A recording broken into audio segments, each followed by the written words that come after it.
Faux Flokati rugs, or material rather.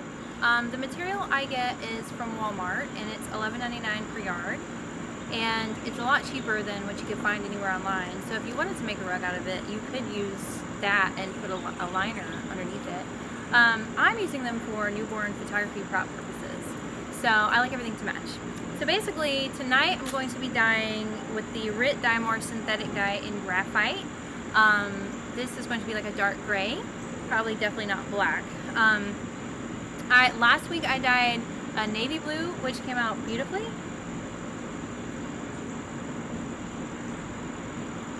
This is called Midnight Navy. It's so gorgeous. I actually mixed it with the 1 bottle of graphite, and I left this dyeing for 30 minutes.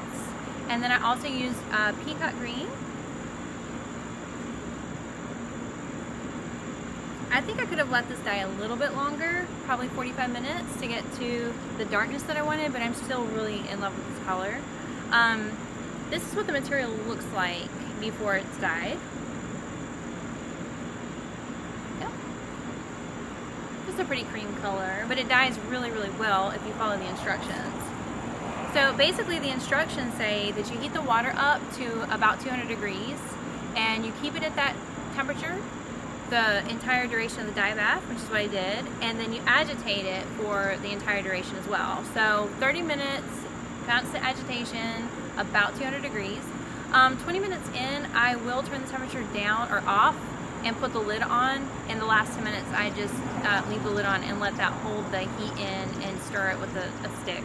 So you'll see, I kind of look like a witch stirring this. Basically, the amount you'll need is dependent on how much fabric you have. I have 3 pounds of fabric, and according to the bottle, I should only have to use 3 pounds of dye, 3 bottles of dye. But I found that doubling that quantity, it makes it actually work better. So it says on the bottle you need half a bottle per pound of fabric, unless it's polyester. Then you need to double it, and I double that. So I will be using about 6 bottles total of the RIT Dyemore.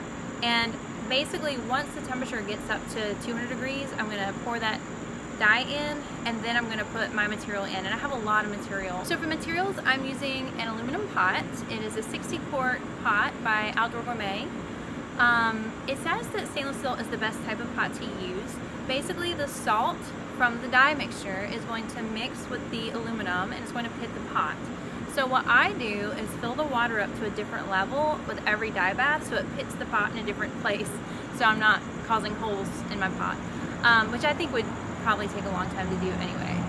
I'm using a King cooker with a K burner with a propane tank attached, and the dye and the material, and then of course gloves, a mask, and an apron. So thanks so much for watching, guys. If you have any questions, please let me know. Also, it's a good idea to subscribe because I'm always trying to show you different ways to save money for your photography business. Please put pictures in the comments of things that you've dyed because I'd really love to see what you've done. This part of the clip is me showing you how my mother and I put together the burner for the pot. And I spent a lot of time looking for the right size wrench to wrench tighten it to the propane tank because the instructions were wrong, and they said I needed a 3/8 wrench size and ended up that I needed a much bigger size.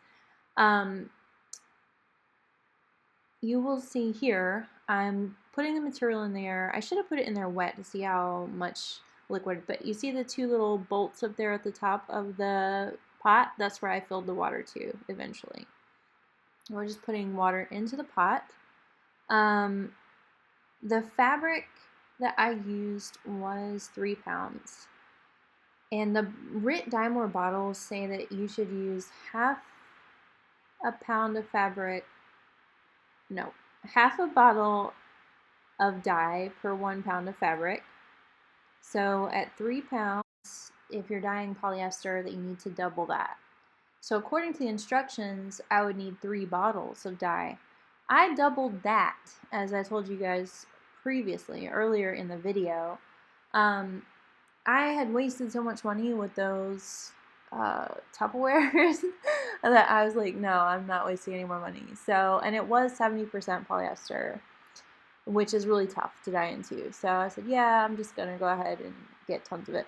So for each dye bath, I'm using at least 6 bottles of that color and then some graphite to kind of darken them up a little bit. As you can see, we are constantly agitating this and checking the temperature, just like the instructions say. At about 10 minutes, so about 20 minutes in, 10 minutes till stop, I turn the propane tank off because the heat's going to be retained by keeping the lid on. I'm still going to agitate it, but this way I'm saving propane and saving money.